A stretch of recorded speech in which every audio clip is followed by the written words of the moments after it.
Cool. Hello, everyone. My name is Wesley. This is Woo Can Cook. Today we're diving into a recipe that came out over on the YouTube channel last Friday, which is a Korean Gimbap roll. If you're not familiar with what a Korean Gimbap roll is, it looks very, very similar to a Japanese sushi roll, which is essentially a rice roll that's wrapped in nori. They have a number of very, very important differences, mainly what's inside of a gimbap roll looks very like a sushi. Mostly in the fact that most sushi rolls, they contain some kind of fish. A gimbap roll, no, I don't think I've ever seen a gimbap roll that contains fish in it. A gimbap roll, the one that we're doing today, is going to have some bulgogi steak in it. Also, I will also have very frequently seen gimbaps done with ham or sometimes spam. I think that's really popular too. It's also just generally like one of the things that you will find a lot in a lot of like Korean like corner stores for sure. I used to come across them a lot in South Korea. If you're looking for stuff, the recipes for the things which we are cooking, you can always find those over on my YouTube channel, which is at youtube.com/woocancook. That's the channel at the bottom of the screen. Those recipes, they come out every Friday. So last Friday we came out with the recipe for this gimbap roll. Friday before that was a recipe for what did we do most recently? I want to say it was tomato beef chow mein. That was what we came out with last Friday. Those recipes, they're out every Friday though. So if you're interested in stuff like that, definitely find your way over to the YouTube channel and check out what's going on over there. Lots of fun new content coming out every Friday. In addition to all the recipes, that's also where all of the live stream schedules live too. So if you want to know what we're going to be cooking next, that's a good place to start. Cool. Hermina, yeah, how's it going? Long time, yeah. Hello. Yeah, so as with many of our recipes, we're starting off by crushing and mincing. This is going to be 4 cloves of garlic, followed by about a tablespoon's worth of ginger. What we're going to do today, though, instead of setting these aside for our wok fry, we're actually not going to do much of a wok fry. Actually, the only thing that we're cooking in the wok today is going to be the steak. Other than that, everything else is going to be assembled on this cutting board. So that's kind of how a gimbap roll is going to go. So our ginger and garlic today, it's going to come up in our marinade, though. So what we're going to be doing is a Korean barbecue steak, which you probably most commonly see it referred to as bulgogi. The bulgogi steak recipe is the same bulgogi steak recipe that we used when we did another Korean dish called bibimbap, which is a barbecue beef rice bowl. So it's basically a bulgogi steak in a rice bowl. So the version that we're copying today is going to be basically essentially borrowing that recipe.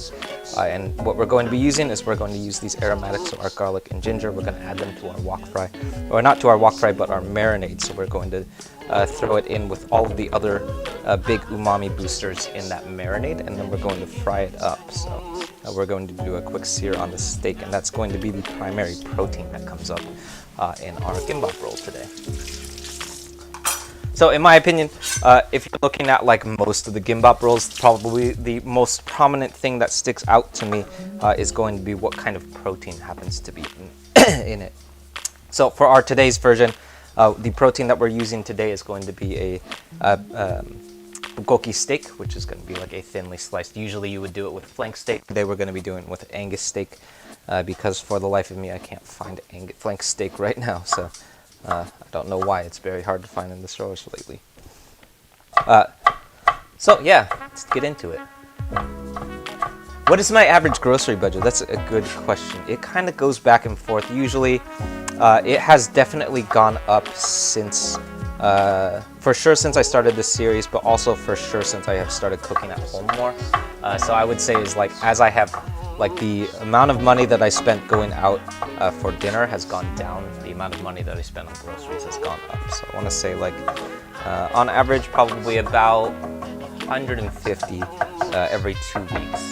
But that's also not including, so I happen to live next to like 5 or 6 Chinese grocery stores. They're like down the street from me, like a block or 2. So usually when I do a recipe, the first thing that I'll do is I'll make sure that I have everything. If there's something that I don't have, I'll probably walk over to one of those grocery stores. And a lot of the times, the things that I'm picking up there are probably things that I wouldn't be able to find in the big grocery stores anyways. Lots of times for this particular recipe, what I should have grabbed, I forgot to grab it, would be like an Asian pear that I find at like most standard grocery stores. Also, like anytime that you see me working with chow fun, I'll probably have to walk over to the grocery store for something like that. What else? Yeah, fresh chow fun, definitely anything that's fresh. Anytime I'm using like garlic or ginger, or really anything that has to do with like any kind of Asian ingredient, that's probably coming from one of the grocery stores down the street. So yeah, very often, probably I'll be at one of those corner stores maybe 2, 3, or 4 times a week, and I'll probably spend like $10 or maybe even less, because I might maybe buying like one thing or something like that. Good question. But yeah, like definitely, like if you're just getting into cooking and you're like trying to focus on working with fresh ingredients, I highly recommend looking for like grocery stores that are nearby or corner stores that are nearby, and that way you can work with whatever happens to be fresh at those stores. So super often I will base what I'm going to be cooking or what's going into the thing that I'm cooking based off of whatever looks good, like what looks fresh. So especially if I'm doing something like a kung pao chicken, for example, where you could put whatever you want, any kind of vegetable in a kung pao chicken. Like sometimes, like what I would like to do is like have a bell pepper and then maybe some onions, but maybe sometimes that bell pepper doesn't look so hot when it's at the grocery store, so I'll like find something else and maybe throw that in instead. Good question though. Yeah, budget cooking for sure. Ooh, budget meal ideas for cuisine. Yeah. Ooh.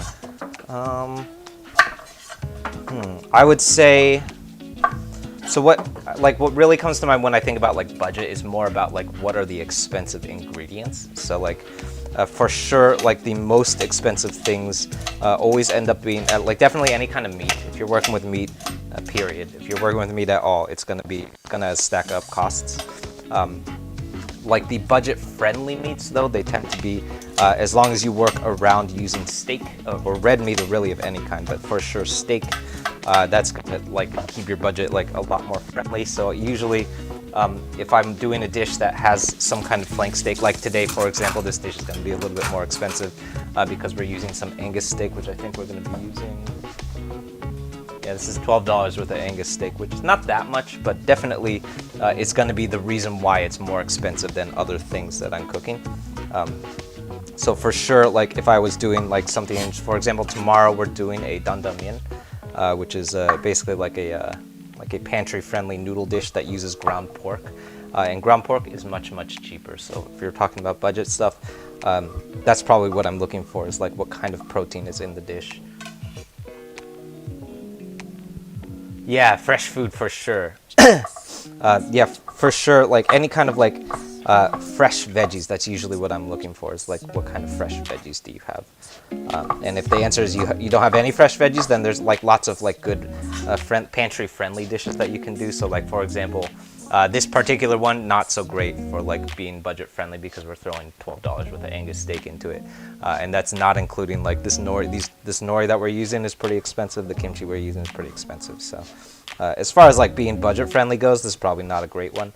But like definitely like the dandamian that we're doing tomorrow, that I think that dandamian at cost probably like $2 or $3, maybe even less than that if you get the ground pork for super cheap. So yeah, if you just like keep your pantry stocked and then pick up like the things that need to be picked up fresh on the day of, that's usually what I do, and that helps keep things like pantry friendly. Yeah, for sure. Cool. All right. So what I just finished doing, that was my garlic and ginger that we just finished chopping up. Next, what I'm doing right now, I'm julienning some carrots, which, as many of you may know, my least favorite chop, because it is very time-consuming and labor-intensive. And if I was better at it, maybe it wouldn't be so labor-intensive. The julienne cut, the reason that it's so labor-intensive is because it starts out as a plank. So what we're doing here, this would be a plank. And then what we're going to do is flip it on its side and stack it up, and then line the knife up, and then chop downward. And there is no real shortcut to doing a julienne cut. It's just about persistence. And also, like, how much do you care? You could probably also do it with planks. You could probably cook this with just planks and it would work out fine. Yeah. Whoops. Don't do that. Cool. Yeah, thank you. I'm glad you enjoy the streams. Ah, that's gonna keep happening. It's the earliest it's happened though. This camera is just gonna keep turning off. There's nothing I can do about it. It's just gonna happen. I've given up. Right, yeah. So what we're doing right now, so we're julienning our carrots. These are gonna go into our wok fry as one of, actually this is the only wok fried veggie that we're gonna be using today because we're not actually cooking any spinach. What we want to do, so we did a very, very similar thing when we did our bibimbap recipe too, is what we want to do is we want the fry on these carrots to be very, very brief. So we want them to essentially still be raw carrots by the time they reach our gimbap roll, which is really, really tricky to do because it means that you have to cook them for a super short amount of time at a very, very high heat. So they're only going to be in the wok fry for maybe like a minute, hopefully a little bit less than that. But we're going to do it at an extremely high heat, and it should yield us a very, very crunchy piece of carrot that is not raw, which is really tricky to do. Yeah. Ooh, restaurants that I want to visit I haven't had the opportunity to do. Oh, that's a good question. Let's see. I've eaten at most of the restaurants here in Oakland, or like most of the restaurants in Oakland Chinatown that I care to visit. What's a good one? I haven't spent a lot of time at some of the new restaurants on like Telegraph Avenue, which has like kind of changed quite a bit. So that's been on my to-do list, is check out some of those new spots. That neighborhood has changed pretty dramatically, basically since COVID, because a lot of bars have changed hands, so it looks dramatically different. And also, I think the eviction moratorium is going to go up. I think the end of this month, so you're going to see a lot of bars change hands, which should be interesting. We should see a lot of different things popping up. Yeah.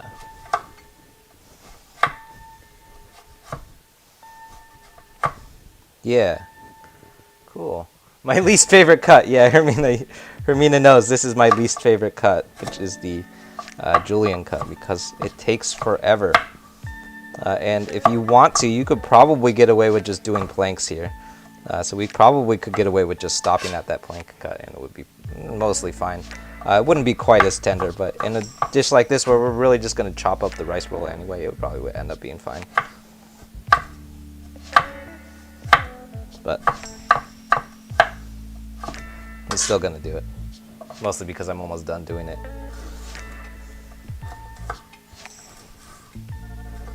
So one more time for our julienne cut, I'm starting off by chopping planks, which is essentially just straight chops down the center.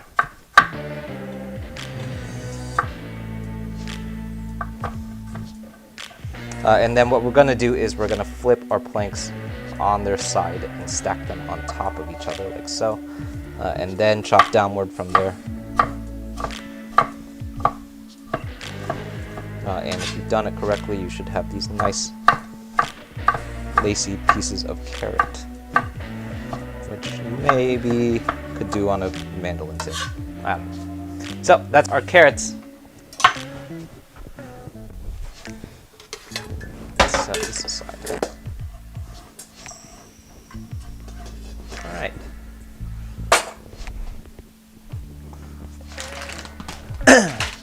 Next up, we're going to start moving down the list of veggies that are going to go into our gimbap roll today. So my favorite thing to throw into a gimbap roll is a daikon radish, which looks like this, which kind of looks crazy because it's neon yellow. That color, the bright yellow color of a pickled daikon radish at least, it comes from what it's pickled in, which I can't remember off the top what exactly this stuff is pickled in. But before it becomes pickled like this, it would look white. So oftentimes you will see it referred to as a white carrot, which is technically not true. But it will look pretty similar to something like this. What we want to do here, because we're going to be putting these in our rice rolls whole, is that we want to be cutting the longest possible strips of daikon as possible because they're going to go straight into that rice roll. So we want these to be very, very long and hopefully very thin. So do your best to cut straight here. Which also means, though, if you are buying the daikon, that we want to look for the stuff that is not cut in half. So super often you will find daikon in a shorter form, which is still very useful and a little bit easier to store. But it's not going to work out the same because you won't be able to put the whole thing into the rice roll. So we want to make sure that we have nice long strips of daikon. You can also pickle it yourself too. I think fresh daikon radish is a little bit easier, at least here in California. It's going to be a little bit easier to find. I think you could find it at grocery stores a little bit easier than pickled daikon. You will also notice that you probably have seen me using pickled daikon in a lot of different recipes. It for sure came up in our katsu danburi recipe, it came up in the bibimbap recipe, it came up in, I think we even used it in the chicken katsu recipe. Just generally anything that works nicely as a side dish, so anywhere you would put a pickle, basically. Let's see.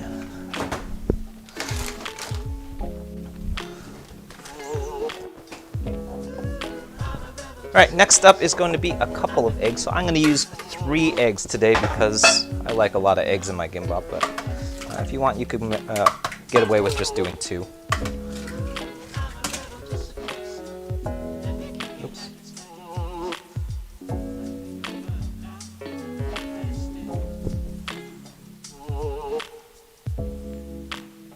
If I wasn't cracking eggs one-handed, this probably wouldn't happen. There we go. So what I usually would be doing is I would be adding a little bit of cornstarch to these eggs. It's going to help them keep from turning super rubbery. I actually ran out of cornstarch because I forgot to buy cornstarch. So here we are. We're going to just be using these straight into our wok. It'll still be okay, but we're going to want to act pretty quickly because there's no cornstarch in that stuff right now. Yeah, probably still be okay though.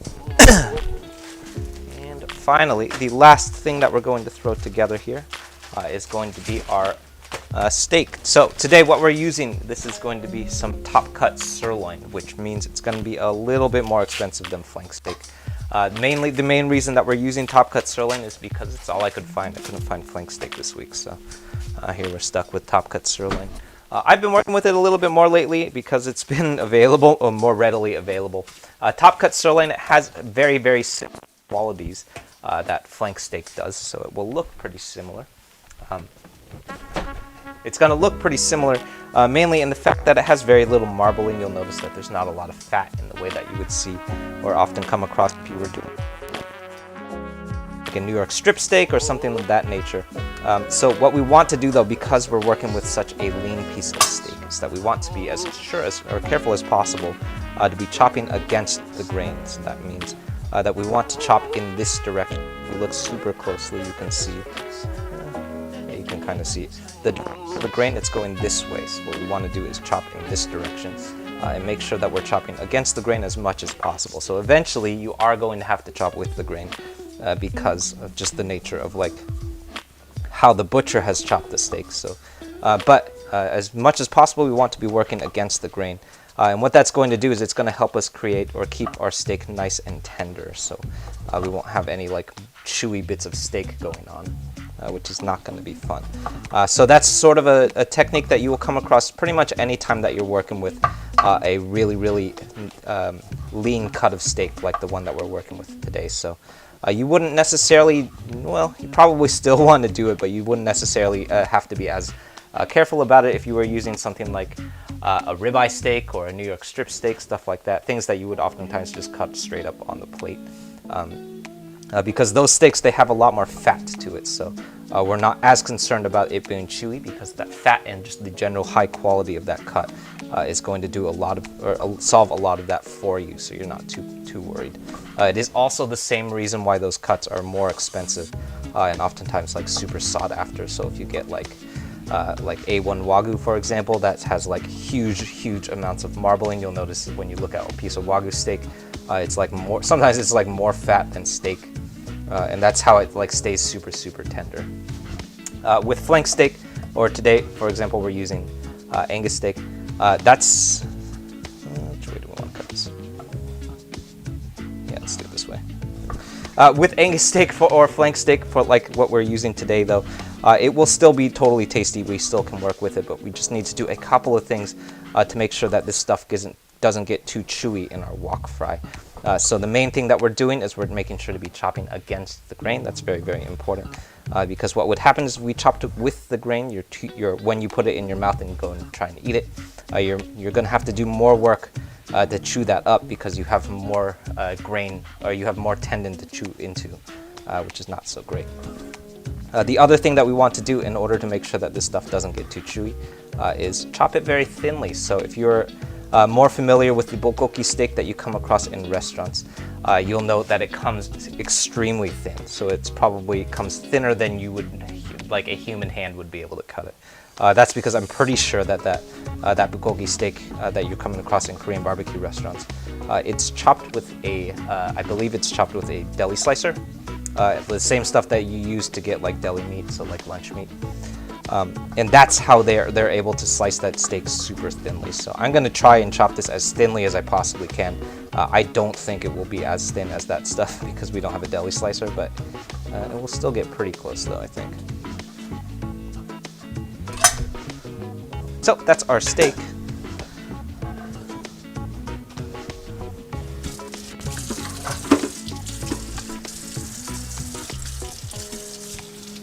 Yeah. Philly Smurf, yeah, thank you.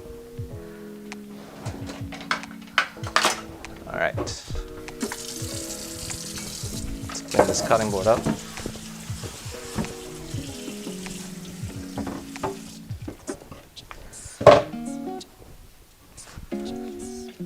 So next up, what we're going to do, so you'll notice that I just dropped that straight into my mixing bowl, which is a little bit too small. Let's switch to a bigger mixing bowl. And in this mixing bowl, that's also where my garlic and ginger are. If we had done this correctly, and if I had remembered to go to the grocery store, there would also be some thinly sliced or grated Asian pear. That's actually one of the probably like maybe the most important ingredient to a bulgogi marinade. I forgot to go get it though, so we don't have any Asian pears, so we're gonna do without it. But it is really, really important. If you can't get your hands on Asian pear, I have also substituted it with a little bit of green apple, which will work kind of similarly, or maybe like a red delicious might even work. What we're looking for is kind of like that mellow, super, super mellow form of sweetness that comes from Asian pear. You maybe could even get away with just using a straight up pear. But since we don't have it, I'm just gonna do without it. You suck at cooking. Any tips for staying positive when trying new things? Yeah, I would say don't be too hard on yourself. There's nothing wrong with messing recipes up. So lots of people think that like every recipe that I do comes out perfect because that's what you're watching. So if you're watching like the recipe videos or even these live streams, what you're watching is probably like this is not the first time that I've made bulgogi steak. It's also not the first time that I make gimbap. This is actually the third time that I've made gimbap. And I want to say like maybe the 10th or 12th time that I've done this bulgogi marinade. So the fact that I don't mess it up, which is actually not always true. I mess things up almost every stream. But the fact that I don't dramatically mess it up and like have just end up with complete garbage is because that this is not the first time that I've done it. It's not even like the 10th time that I've done it. I've done it a lot of times. So don't be afraid of messing up. That's how you learn.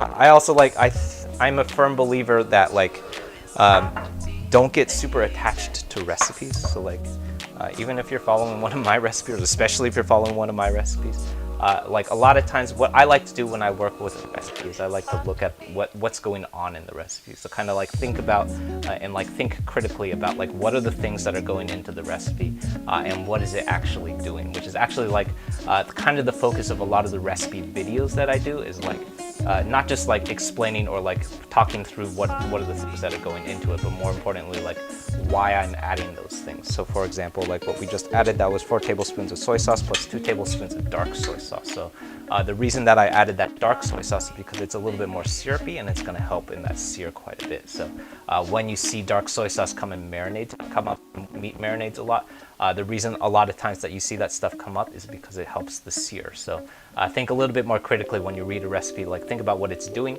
and then you can go from there and adjust. So if you like don't like dark soy sauce too much, you can adjust it and use maybe a little bit more brown sugar like we're about to do, and you can kind of start tweaking recipes to your liking a little bit more, which is more fun in my opinion, rather than just sort of like blindly following the recipe. Good question though. Definitely, for sure, my best piece of advice would be just don't be scared of making mistakes. So, like, everyone makes mistakes. That's how we learn. And don't seek perfection, because you probably will never find perfection. Cool. So that was the last thing that I just threw in. That was 2 tablespoons of brown sugar. I'm gonna give this a toss to coat. And if we were real committed, this should marinate for at least 30 minutes. I do not think that this is going to marinate for 30 minutes. It will probably go for maybe 10 minutes. We're going to let it go for as long as it can, though. And then it's going to go into our wok, and we're going to sear this stuff up. I'm kind of missing that green apple. All right.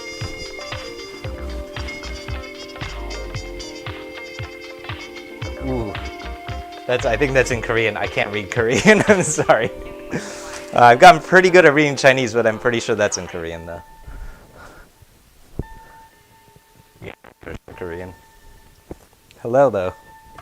Yeah, my Korean, I used to be able to read a little bit of Korean. I cannot even read any Korean anymore. That information is no longer in my brain. Getting better at Chinese, though. All right. So that's our steak. The last thing that we're going to do, oh yeah, probably the most important part, is our rice. So over in my very hot rice bowl.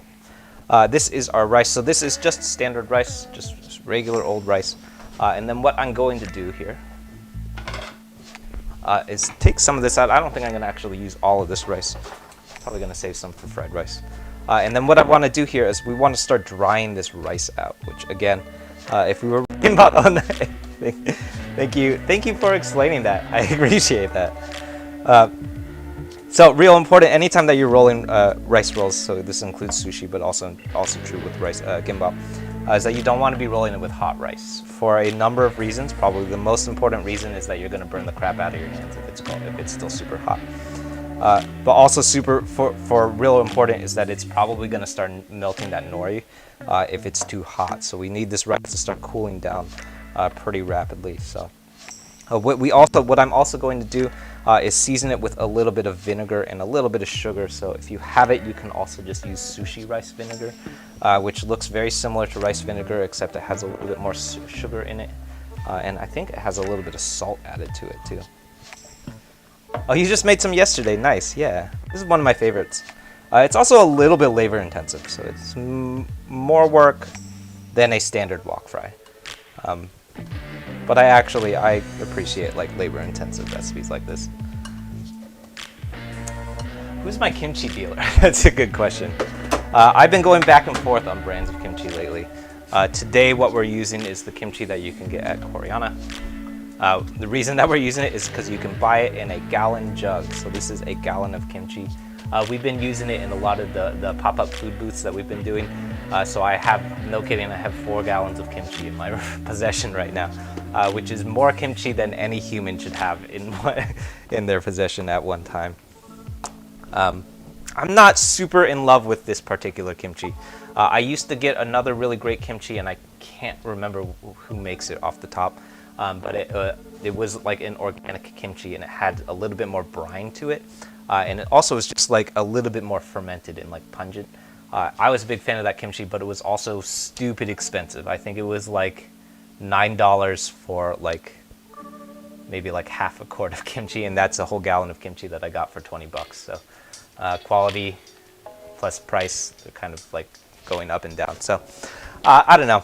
Right now I'm just going for quantity, but who knows? But that said, though, when I shop for kimchi, what I usually like to look for is kimchi that has a large amount of brine in it, because I like to cook with that brine. So kimchi brine is really, really useful with really anything that you're putting kimchi in. Add a little bit of kimchi, and it's going to add like some really, really nice fermented umami, because that brine is filled with a bunch of stuff. Probably the main thing it's filled with is vinegar, but it's also filled with a lot of fishy things. So I'm pretty sure it has some anchovy that's going on in it, probably a little bit of fish sauce, all of these things that are bringing lots and lots of umami, just naturally things that we would add to sauces anyway. So if you can get your hands on it, when I look for kimchi, when I buy a jar of kimchi, usually what I'll do is I'll turn it upside down and look at how much brine is in there at the bottom, and go for the one that has the most brine in it.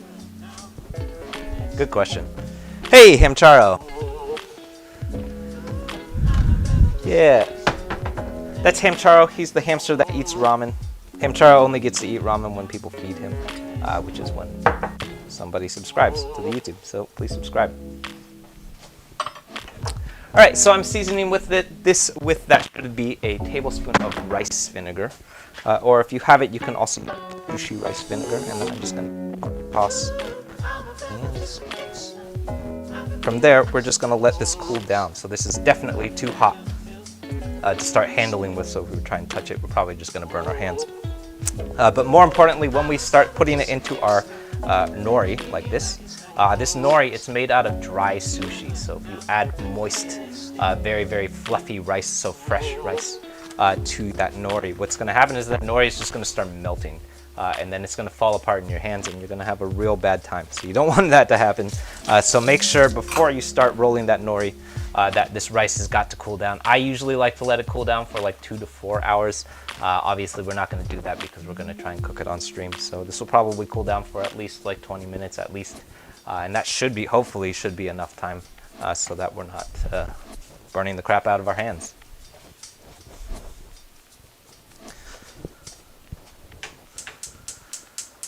All right.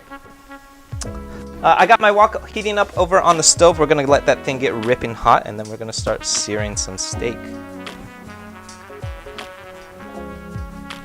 Drew, yeah, how's it going?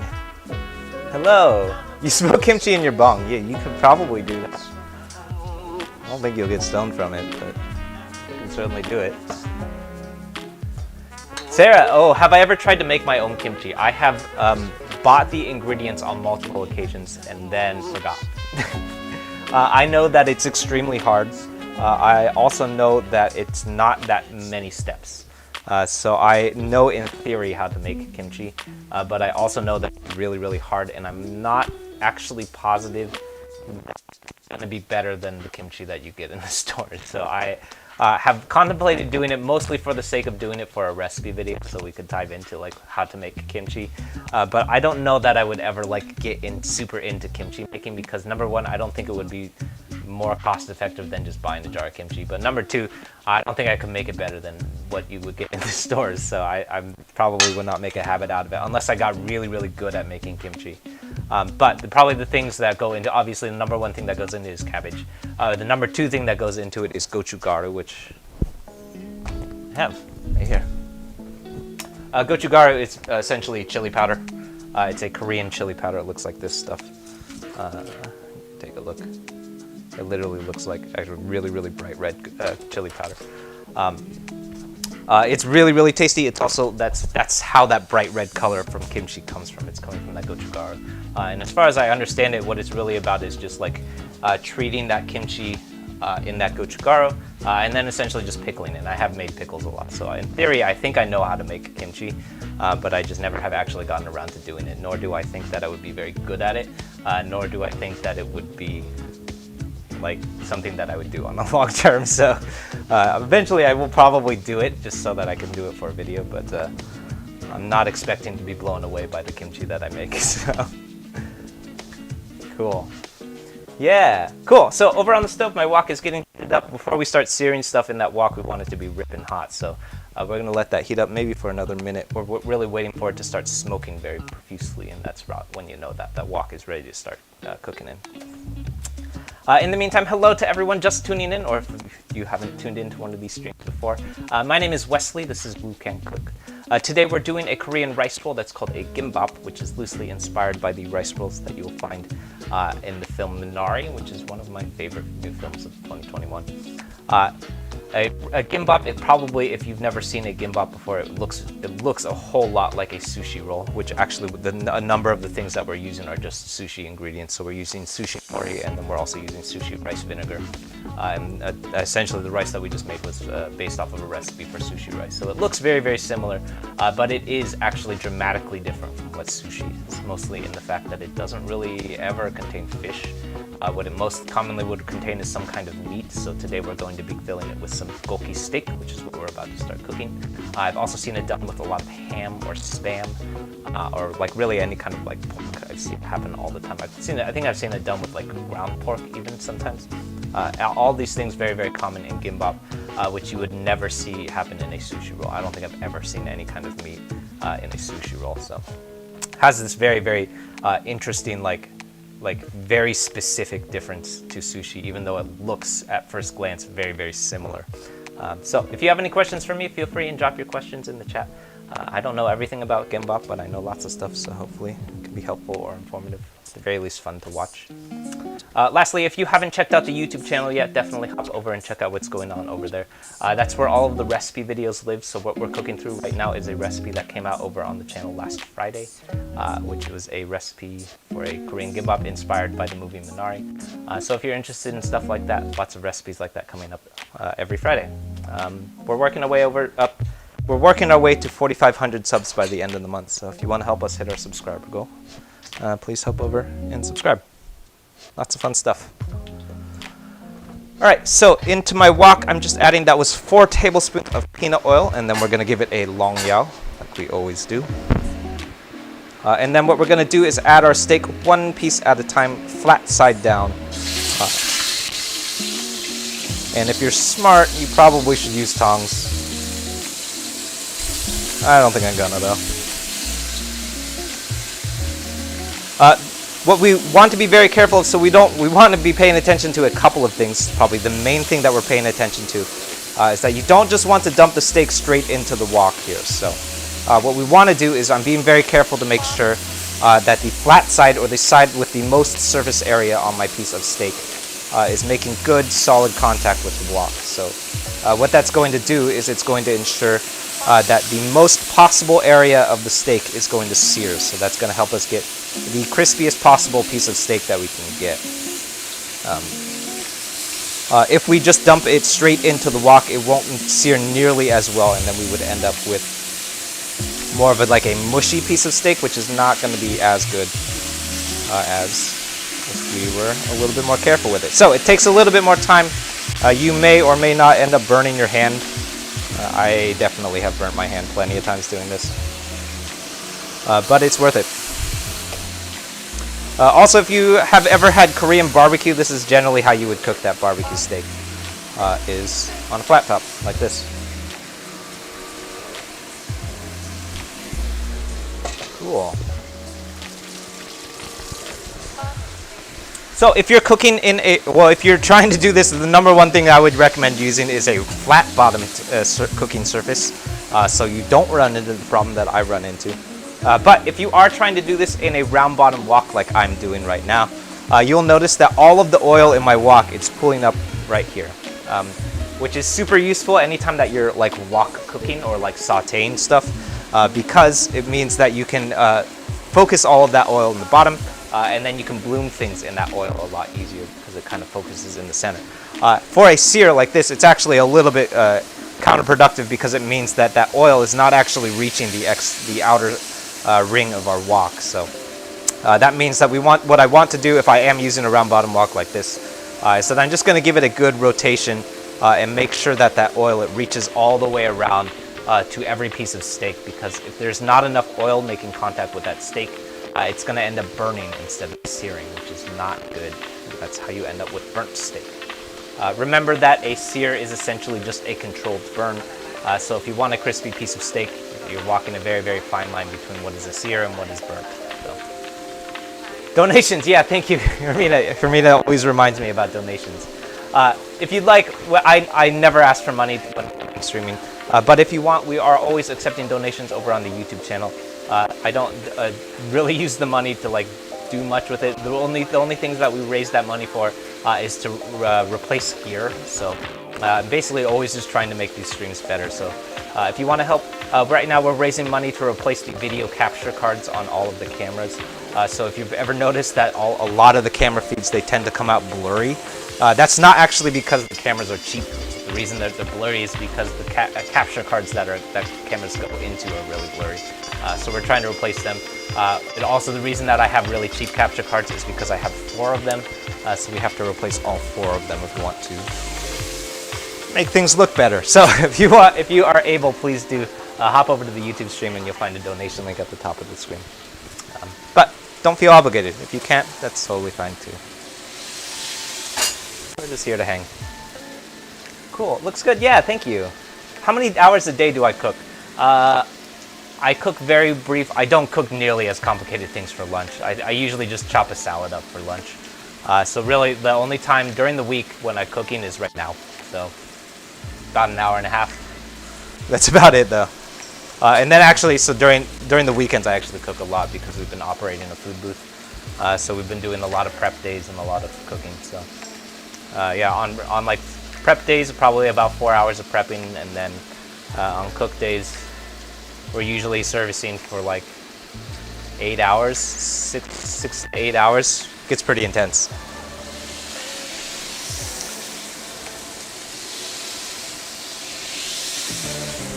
All right, so we just hit 3 minutes. I'm gonna start tossing this steak.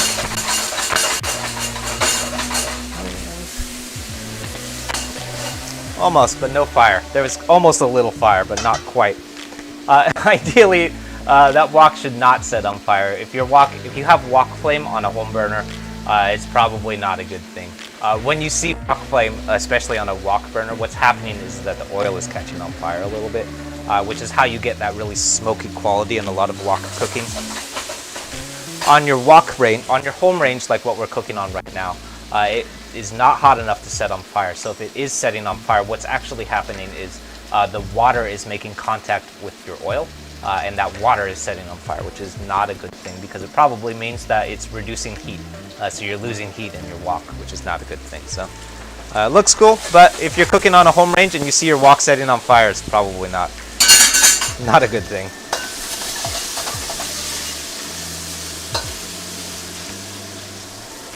All right.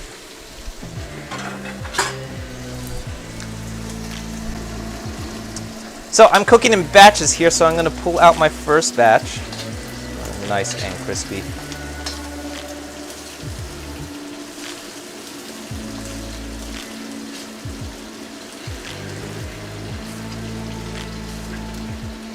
And then lately I've kind of gotten out of the habit of cleaning the wok in between batches, but this is looking okay. I'm going to keep going. If your wok is looking particularly dirty, like if the steak has left behind a lot of char, you should probably take it out and clean it. This particular instance, it's looking a little sketchy, but I think it'll be okay.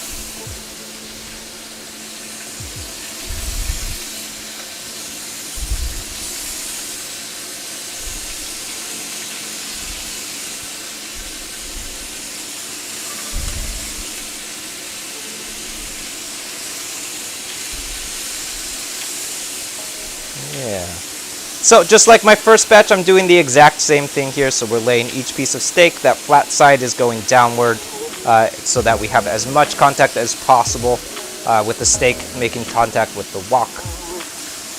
And that's going to give us as much possible sear as we can get.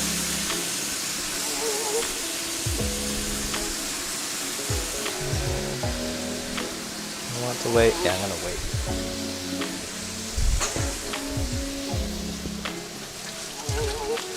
Yeah. Cool. So just like we did with our first batch, I'm going to let this sear for 2.5, 3 minutes, usually about 2.5 minutes. Meanwhile, we can take a look at our finished steak when the camera is on.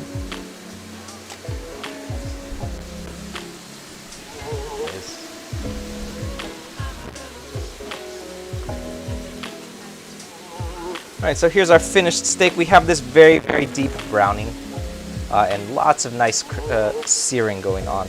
That's partially in part thanks to the sugar, the quantity or quality of sugar that was in our marinade. So that sugar is doing some work for us.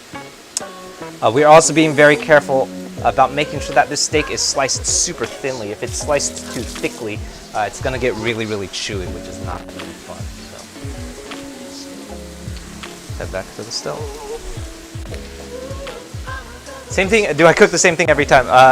It kind of looks like it, I guess, because a lot of the things that we cook have the same ingredients. But this is actually the first time that I cooked this on stream as a gimbap. So I will probably make some kind of mistake. Which is probably pretty accurate. Pretty much any time I cook something for the first time on stream, there's some kind of mistake. Probably the first thing that I fucked up today is that I forgot to buy an Asian pear, so there's no Asian pear in our marinade today. Which I don't think is necessarily the end of the world, but it's definitely like a big cardinal sin of making bibimbap. Yeah. Cool.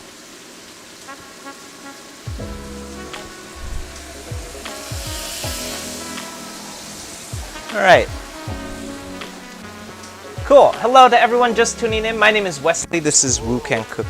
If this is your first time catching one of these streams, we're here every Monday, Tuesday, and Thursday at 6:30 PST with new recipes out over on the YouTube channel every Friday. So if you haven't checked out the YouTube channel yet, that's where all of the recipes are out again every Friday. So last Friday we came out with the recipe for this gimbap, which we're cooking through right now, which is a type of Korean rice roll. So if you've never had a gimbap, it kind of looks a lot like a sushi roll, mainly because it's a rice roll that is wrapped in a nori, seaweed. But after that, it's actually quite different from a sushi roll in that it doesn't contain any fish. So if you're interested in stuff like that, definitely hop over to the YouTube channel, check out some of that stuff. Lots of fun new recipes coming out every Friday, so if you're looking for some fun stuff to cook, that's a good place to start.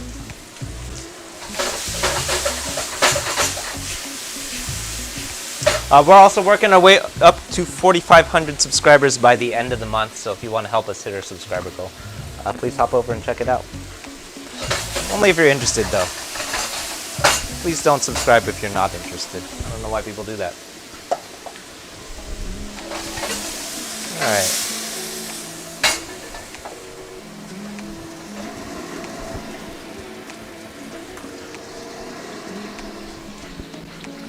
Yeah. So, gonna add a little bit more oil to my wok here because we're looking a little bit dry. And we're gonna finish up.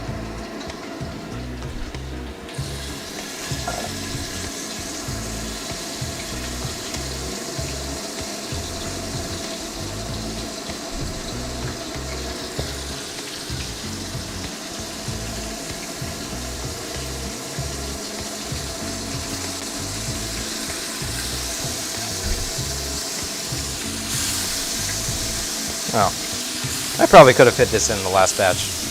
Oh well.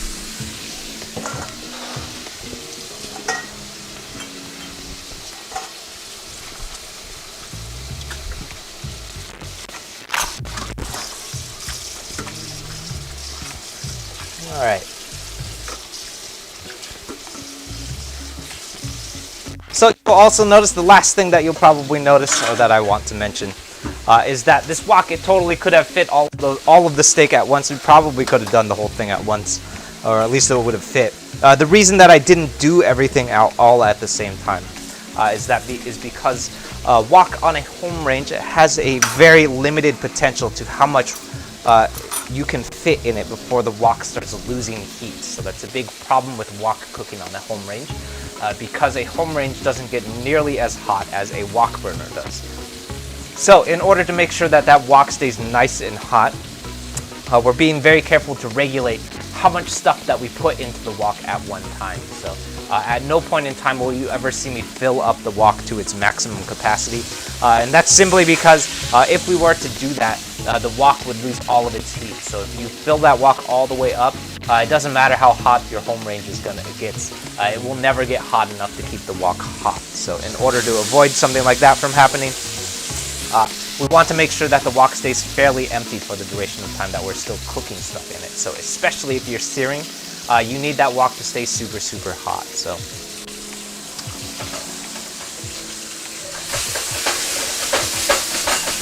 yeah.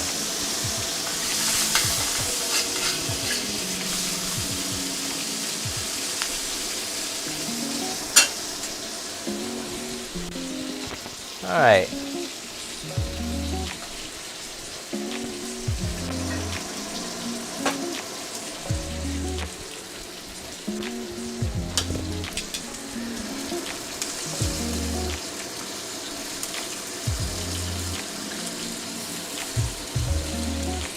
Yeah.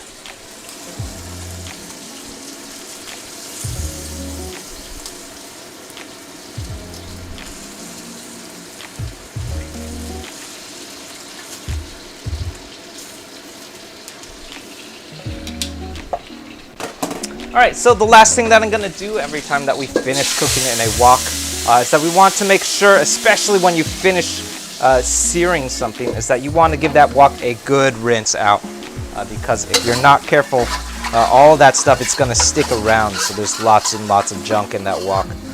Basically, it's a bunch of burnt stuff. So what I usually like to do is I'll give it a good rinse. If you've got a lot of stuff stuck to it, you might have to do a little bit of scraping, which is what I just did. But essentially what we want to do, because the next two things that we're going to cook is our carrots and our egg. We don't want any of that burnt stuff to keep floating around, otherwise you're going to get like black bits floating around in your veggies, which is not going to be super fun. So give your wok a good rinse out, reheat it, and then we can start cooking our veggies.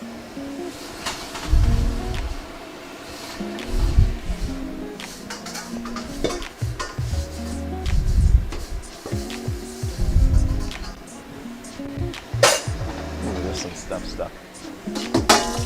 Not super stoked for that.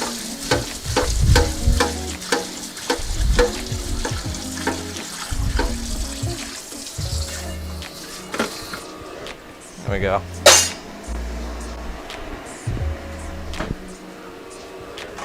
Might be the first time that I've had to scrub the wok in a while.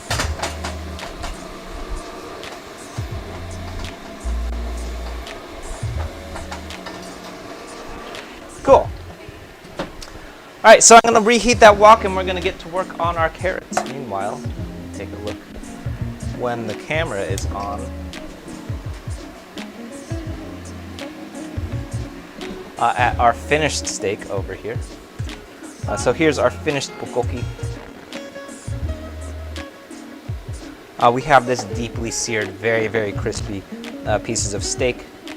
You'll notice that any part that was in contact with the wok while we were searing is going to be particularly seared and crispy. Anything that wasn't in contact with the wok isn't going to be quite as crispy though. So again, very, very important when we're searing stuff. We want to make sure that the most possible surface area that we can get is in touch or in contact with that wok. Next up, what we're going to do is our carrots. So we're going to give this a very quick flash fry. This will probably only stay in the wok for like maybe 30 seconds. So no kidding, this is going to be a real brief cook. And then we're going to do our eggs and we should be ready to make some rolls. So I'm adding, this is going to be a real small amount of oil. I want to say that was maybe a tablespoon of peanut oil. And in goes our carrots.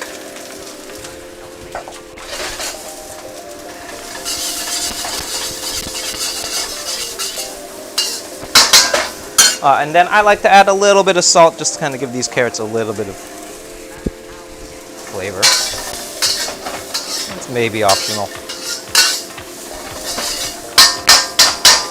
And our real goal right now is just we're trying to cook off a little bit of rawness from those carrots. So if we were to add them raw, they would have a lot of crunch.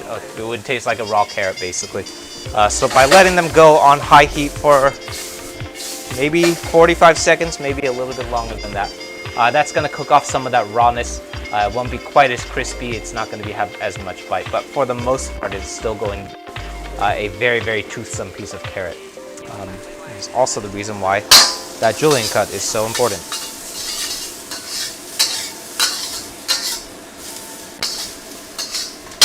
All right.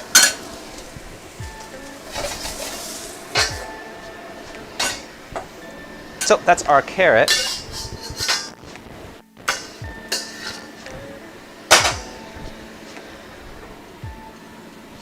And then the very last thing that we're going to do is our egg, which is going to be a little bit more peanut oil.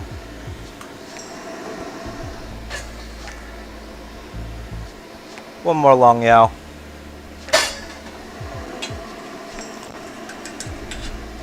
And then our egg.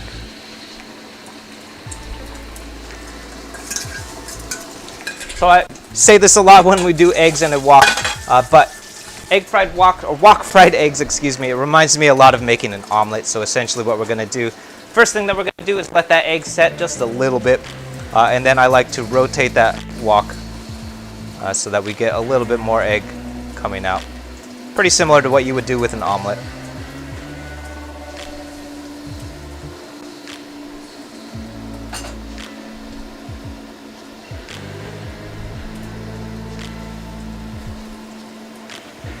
But the other thing that we want to keep in mind is that when you are wok frying an egg, the high heat, the really high heat of a wok is going to cause those eggs to overcook pretty quickly. So we want to be careful at this point. And I'm moving that wok quite a bit to make sure that things don't start burning. And we really just want these eggs to start setting a bit.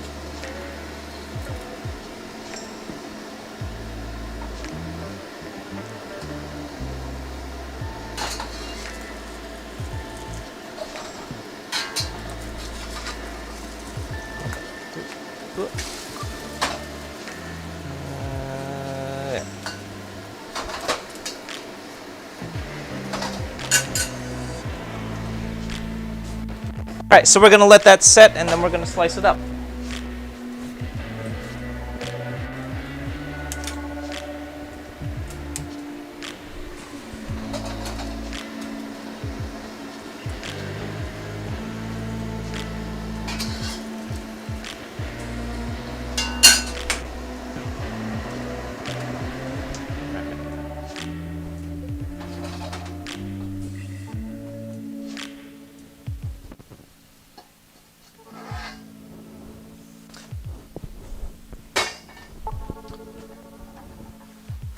The BTU, oh, good question. Yeah. So when we talk about BTUs, what that's referring to is the heat capacity of the burner. So not the wok, but the burner. So the wok itself is just a piece of carbon steel, has no heat capacity to it. This wok in particular is just a raw piece, like a sheet of carbon steel that has been shaped into a wok. So there is not a very complicated piece of machinery. When we refer to BTUs, what that's referring to is how hot does your stove get. So home ranges, I actually don't know what the BTU capacity of this home range is. Assume that it's somewhere in the ballpark of a standard home range, which is right around like 20 to 40,000 BTUs. To put that in perspective, a wok burner, like a standard wok burner, it burns around like 50 to 60,000 BTUs. The wok burner that I use, which is someone from Reddit actually was kind enough to send me, it burns at, I believe, 200,000 BTUs. So put that in perspective, it is way hotter. And the first time that I used it, I definitely almost burned the house down, which is not fun. But yeah, that also reminds me, if you haven't checked them out yet, there's a really great wok burner that we've been using for all of the food booths. It's called Wokman LLC, and it's probably the best wok burner that I have come across so far. And essentially what they've been doing, so that's actually a really tricky element about wok burners that I've recently discovered, is that a wok burner, it's not actually about BTUs. So lots of people get into the habit of like selecting their wok burner based off of how hot does the wok burner get, which is actually a common misnomer. I actually don't think it is nearly as important as lots of folks make it out to be. What I actually think is more important about a wok burner is about heat distribution. So it's not necessarily about how hot does the wok get, but how thoroughly does the wok stay heated all around. So 200,000 BTUs is not going to be very useful if it all just shoots straight up into the bottom of the wok, because that means that the only part of the wok that actually gets that hot is the part that's right in the center where it's over the burner. So the wok burners that we've been using, they're made by Wokman LLC, and what they have done is like have, I think it's made out of like 15, 20 small little burners, and what that does is it creates this wok, the burner itself goes all the way around the wok, and it creates this really, really even heat distribution across the whole wok, so you don't just get a tiny little bit of heat right in the center and then cold spots all around the rest of the wok, which is the problem that I've had with a lot of wok burners. Yeah. So if you haven't checked them out yet, I believe the website is wokmanllc.com, and they have a really, really cool wok burner, which I 100% recommend. I am not sponsored by them. I just really like their wok burners. I think they're really cool. Why am I missing a bowl? All right, so that's our egg here. What we're going to do is scoop this up and carefully set it aside. And let's make some rice rolls. So we have in our possession now, this is our egg, our bulgogi, this is our carrot, and our Daikon radish. And then the last thing that we're going to do is throw a little bit of kimchi in there. Just wide out.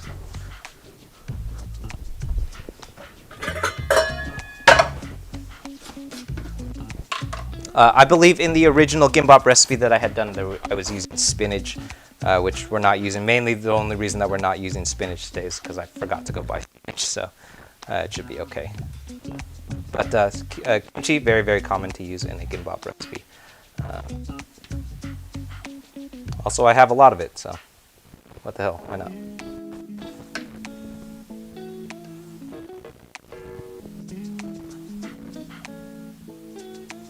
Yeah.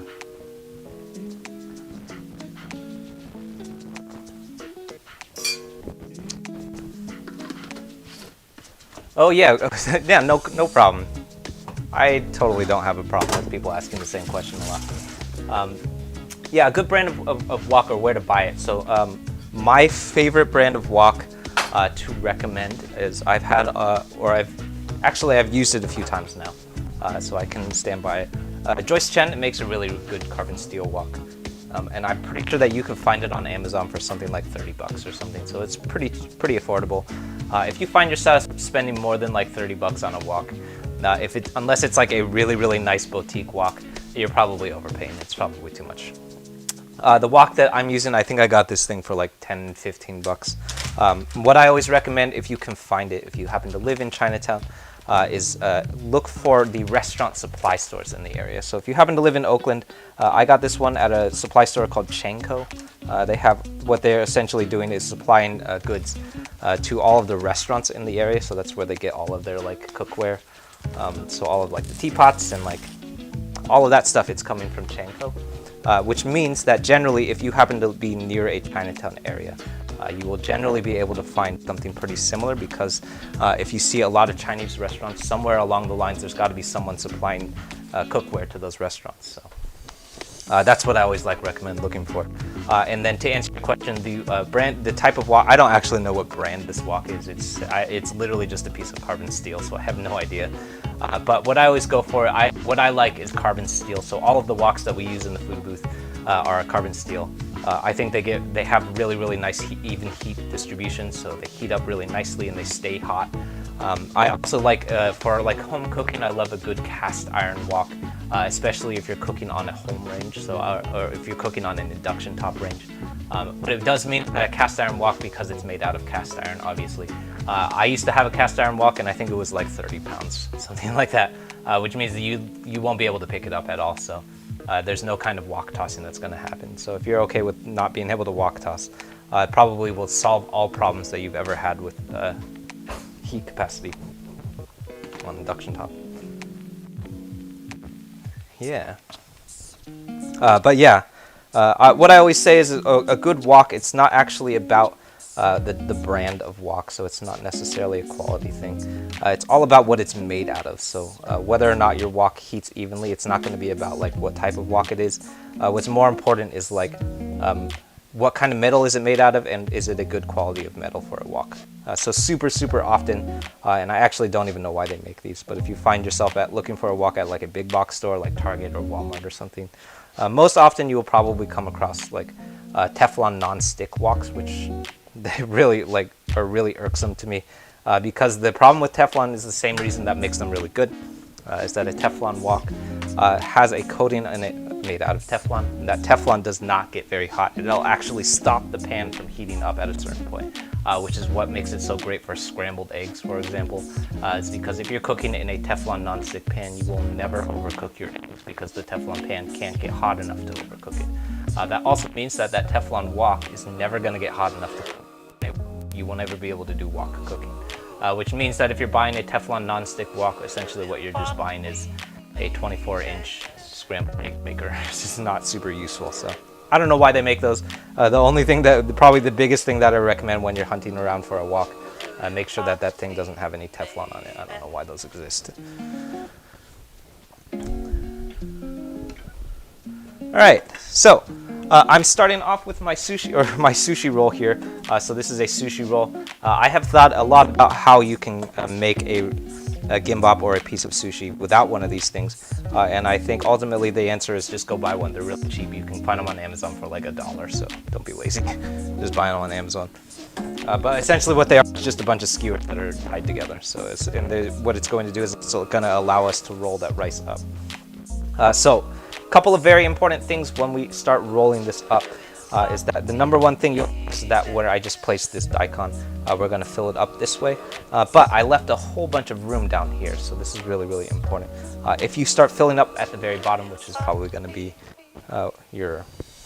what you want to do, it's not going to work because it's going to end up coming out crooked. So if you've ever ended up with a piece of kimchi or a piece of sushi or a piece of gimbap where it's like super off center, that's how it happens, is that it was placed somewhere in the middle, or it was placed somewhere at the bottom, and then you ended up something very off center. Not super fun.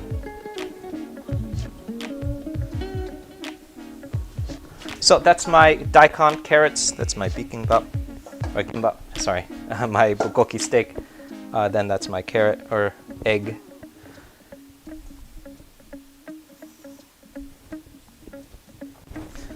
And finally, just a little bit of kimchi.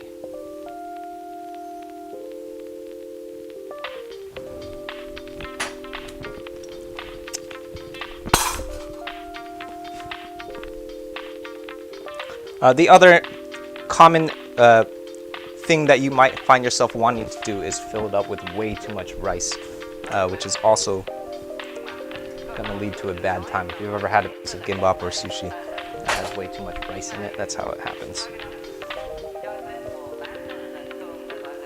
Yeah. Breaks down at high temperatures and enters into your food. Yeah, that's absolutely correct. Yeah, and it lives in your body forever. Teflon is so gross. Also, it starts scratching off. So if you have if you find yourself cooking on a Teflon pan that's scratched, when you see a scratched piece of Teflon, what it means is that it scratched into the thing you ate. So that's not good. I hate Teflon. If you hadn't noticed, I very much dislike Teflon.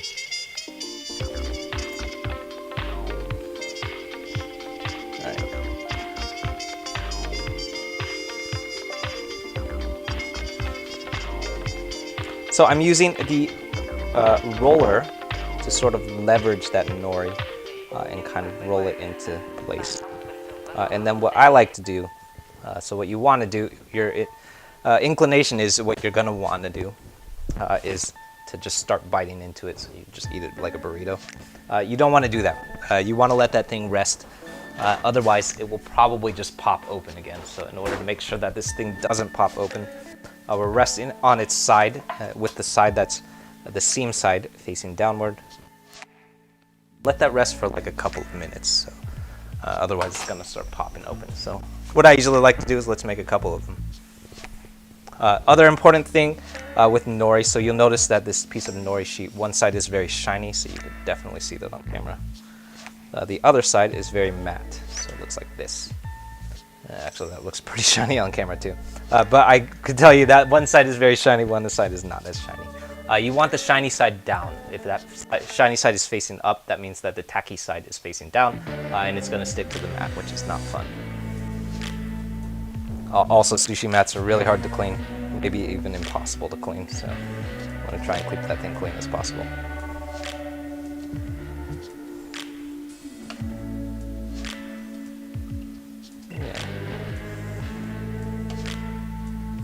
So here's my sushi rice going down first again. And once again, we want to make sure we don't overload this nori sheet with too much rice. So I'm trying to keep our layer of rice as thin as possible, because what you want to remember is that as you roll this thing up, that rice is going to roll up on top of itself. So what you're going to end up with is way too much rice if you add a whole thick layer of it, because remember that it's going to be rolling on top of itself.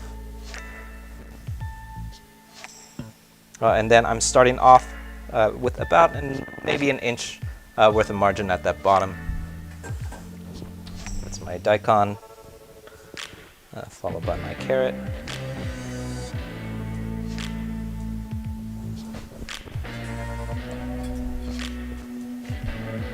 And there's my kimchi.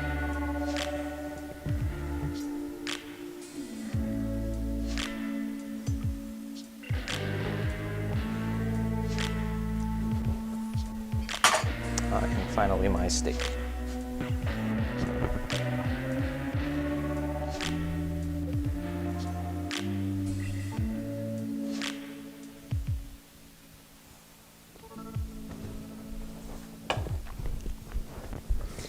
Oops, forgot the egg.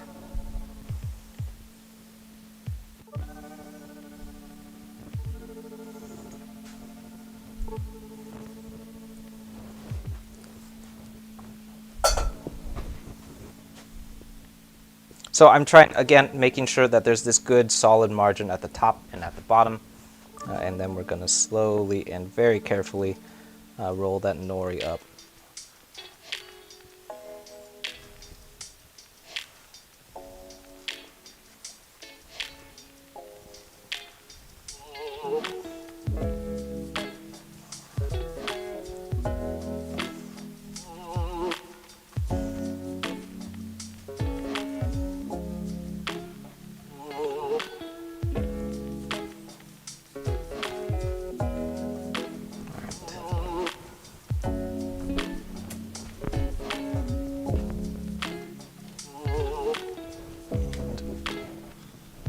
Look.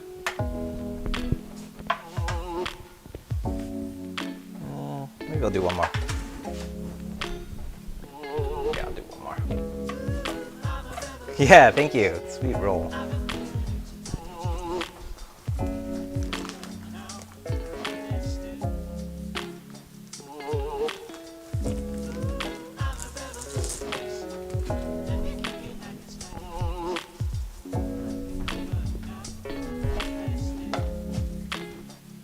Alright, last time.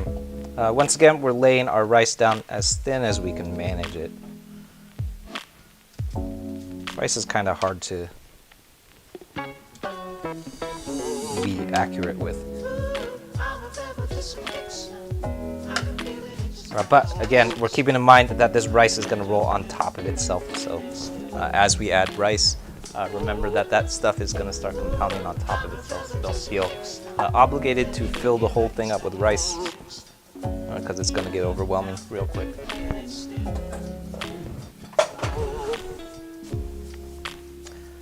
What's delicious? Yeah, what's in it? Yeah, so this is my daikon radish. So it's the reason that it's yellow is because it's a pickled daikon radish.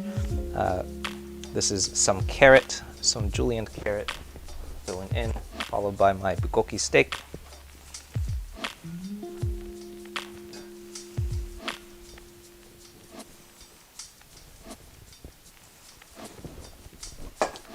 Then my kimchi.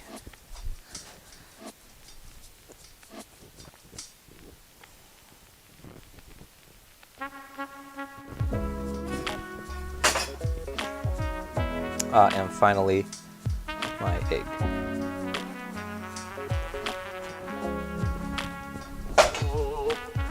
And I'm using the roller to sort of leverage that nori into place and roll everything up.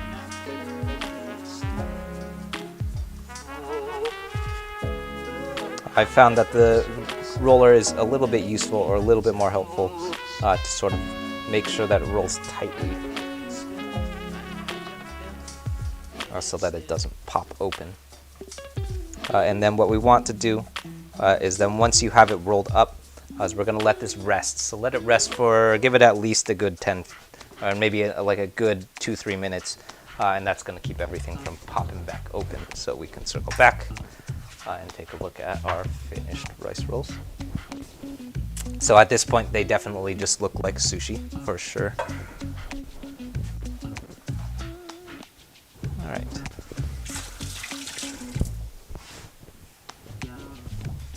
And then what I'm gonna do is I'm gonna circle back to the first one that I did, which at this point has been resting for quite a while. And then I actually didn't realize that this is part of what they do. But what we want to do is chop off these edges because it's going to look a little bit crooked and uneven. So in order to kind of preserve that presentation, I'm chopping this bit off, and that's your snack.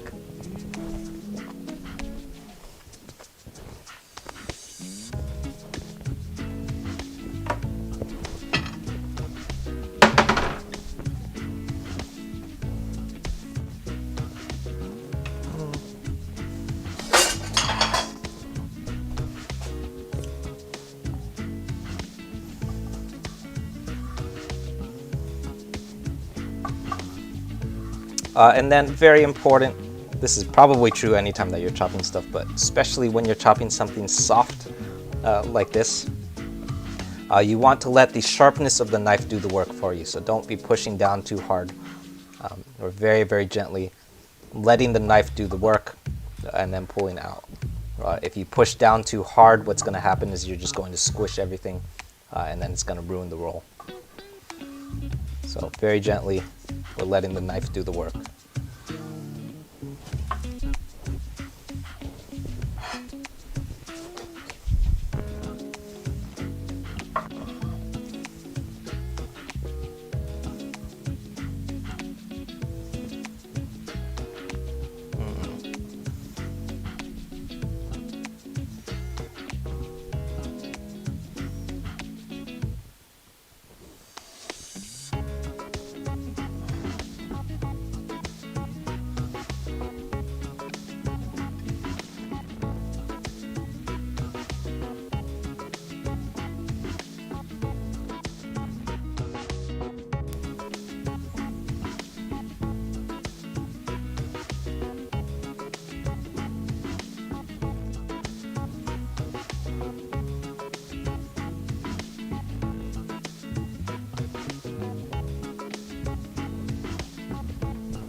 Same way you cut a tomato. Yeah, exactly. That's a good analogy.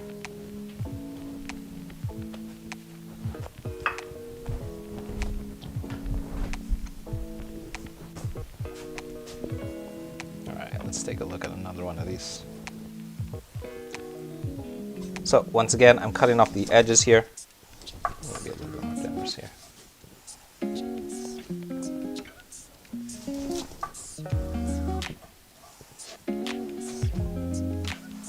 Then again, letting the knife do all of the work here. And we're not pushing down hard on the knife.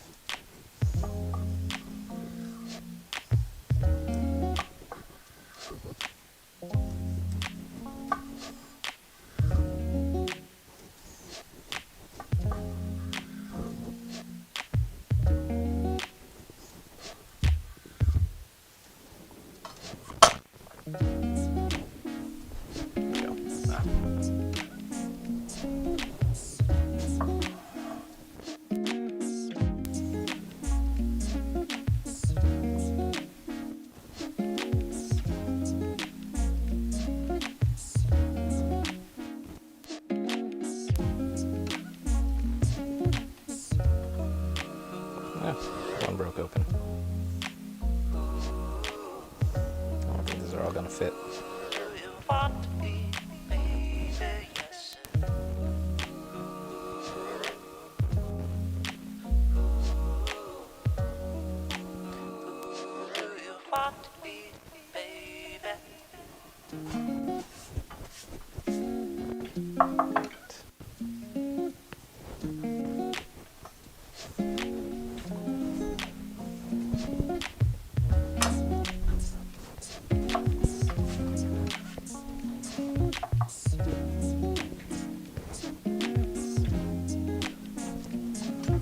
now on to do it.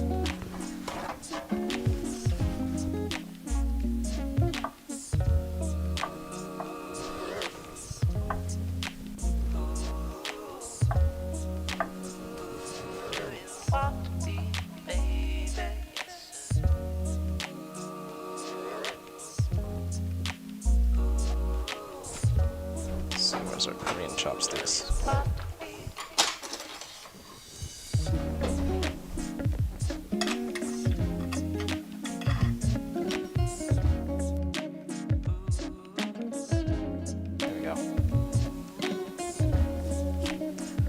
Cool. Alright, so that's it everyone. Thanks so much for tuning in. My name is Wesley. This is Woo Can Cook. If this is your first time tuning in, we're here every Monday, Tuesday, and Thursday at 6:30 PST with new recipes out every Friday. Generally, unless there's something weird that came out on the channel, every Monday we're generally cooking through the things that we released as a recipe on Friday. So last Friday was a recipe for this gimbap that we just finished cooking through. So lots of fun stuff coming up on the channel. The Friday before that we did, I believe, was tomato beef chow mein, which is one of my mom's favorite chow meins. Before that was, I think it was a Chinese jindui, which is a Chinese dim sum dessert. Lots of fun stuff like that coming up every Friday. So if you haven't hopped over to the YouTube channel yet, definitely find your way over there and check out what's going on. We have new stuff coming out every Friday. So this Friday coming up is, I believe, the Jianbing, which I think is yeah, I think that's what's coming up. Is the Chinese Jianbing, which is like a Chinese street food snack. I guess like colloquially referred to as a Chinese crepe, and it's made with a little bit of Chinese donut inside. So one of those like weird things that sort of came out of like the colonization of like Hong Kong, I think is where it comes from. So lots of fun stuff like that coming up every Friday. So if you haven't checked out the YouTube channel yet, definitely find your way over there and check out what's going on. I wish I had a better camera angle for this. It's not super visible. Anyway, yeah, so if you haven't checked that out yet, definitely find your way over to the YouTube channel. We're working our way to 4,500 subscribers by the end of the month, so if you want to help us hit our subscriber goal, please hop over and check out what's going on over there. In addition to the recipes, that's also where the concurrent live stream is. That's the stream that's going on behind me. That stream, it has a schedule of everything that we're going to be cooking for the next, I think, like 3 weeks and change. So if you want to know what we're going to be cooking, you can definitely bookmark the things that you're interested in and then tune in for the ones that you want to watch. So you'll know. So the folks who have been watching over on YouTube knew several weeks ago that we would be cooking this. So they also knew that the recipe video would be coming out too. So lots of fun stuff like that living over on the YouTube channel right now. So if you haven't checked that out yet, definitely go over and check out what's going on over there. We have a fun hamster. His name is Ham Charo. He only gets to eat ramen every time people feed him, which is essentially when you subscribe on YouTube. So please feed Ham Charo. I'm glad that he's back. We fixed him. What else? We have a couple of series that are in progress over on the YouTube channel. So the one that this comes from is a series where we've been reproducing a lot of food from TV and films. So this one is inspired by a film called Minari, which was won an Oscar actually this year. One of my favorite films of 2021, and it very prominently features a gimbap in a convenience store, because gimbaps are probably really popular in convenience stores because they can be pre-packaged and like kind of sold very easily. So that's probably one of my favorite contexts for this gimbap. That's a whole series that we've been doing where we've been cooking things that live on TV and film. Part of that series is things that we've been cooking that kind of live as Chinese takeout. So we've been doing a lot of Chinese takeout from TV and film, which is really interesting because I never knew this until I sort of like dived into it further. But most of the food that you see on TV and film that is Chinese food is basically the same couple of things. Usually like chicken, fried rice, and then veggie lo mein. Veggie lo mein is the most common one. Every time that if you've ever seen anyone eating Chinese noodles on TV or film, they're probably eating veggie lo mein because it looks very classic. It looks like chow mein, but it's not actually chow mein because chow mein would have meat in it. So very, very often the thing that you'll see if you see someone eating noodles out of a box, probably veggie lo mein. So lots of stuff like that living over on the YouTube channel. So if you're interested in things like that, definitely go over and give it a subscribe. Fun new content every Friday. We're working our way 4,500 subs, so please help us hit that subscriber goal. All right, thanks everyone. I'm gonna eat some rice, and I'll see you tomorrow. Tomorrow we're doing dandaemian. I know someone was asking about budget-friendly recipes. Dandaemian we're going to be doing is a peanut sauce noodle that relies very, very heavily on things that you can get out of your pantry. So probably the most significant one is going to be some peanut butter. We're going to be using peanut butter, probably most commonly done with sesame paste or tahini. I like doing it with peanut butter because I really like to eat peanut butter. But I love that one. It's actually a very, very pantry friendly meal, and you can actually, I think a bowl of dan mian probably costs like, at cost maybe like $1.50, maybe $2. Probably the most expensive thing is the noodles. So so yeah, tune in tomorrow, 6:30 PST, same time, same place, and we'll be streaming that one. All right, thanks everyone. Bye.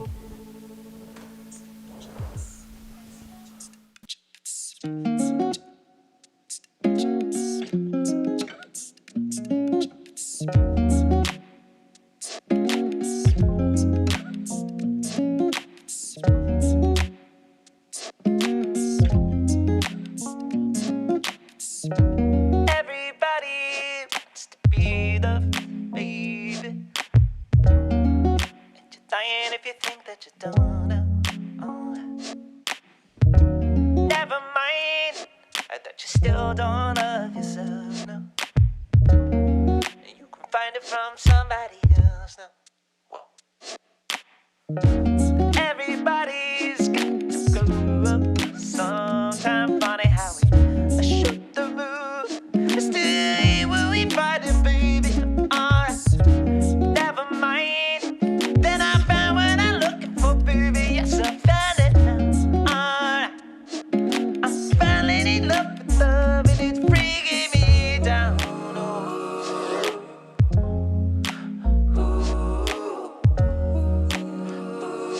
You want to be, baby, yes.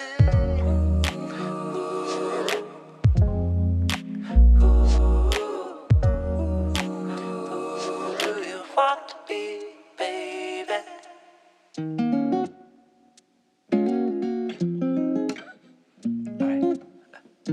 Oh, wait, not food. I said everybody wants to food. I still got streets, but they don't love me like they used to love it. And I'm reminded of how bad I used to want it. And yes, I still got streets, but more like I took it of my 20s, and it's breaking me down.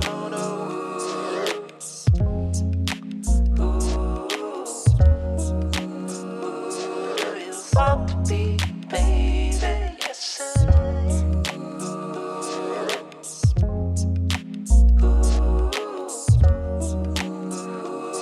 you want to be?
Stone on on your lip all the time. I live for love, all the same old places. Alabama was always kind, but you poured out your heart, and I didn't want to waste it. There's nothing like love to give me yours.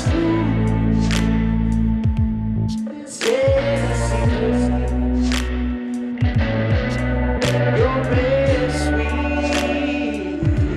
and strawberry wine. Ooh, you're as warm as a glass of beer. Darling, I stay the storm on your love all the time. You're as smooth as Tennessee whiskey. You're as sweet as strawberry wine. You're as warm as a glass of brandy. Darling, I'll stay stone on your love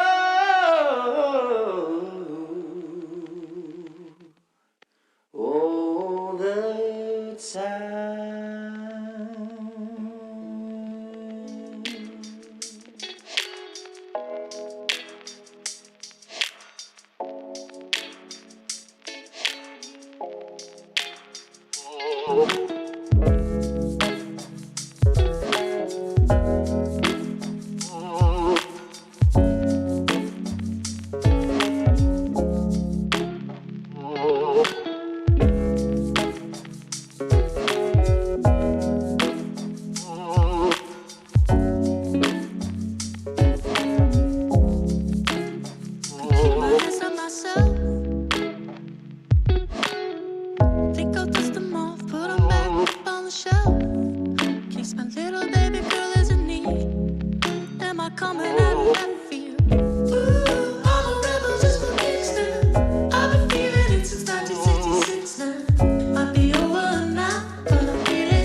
Stumbling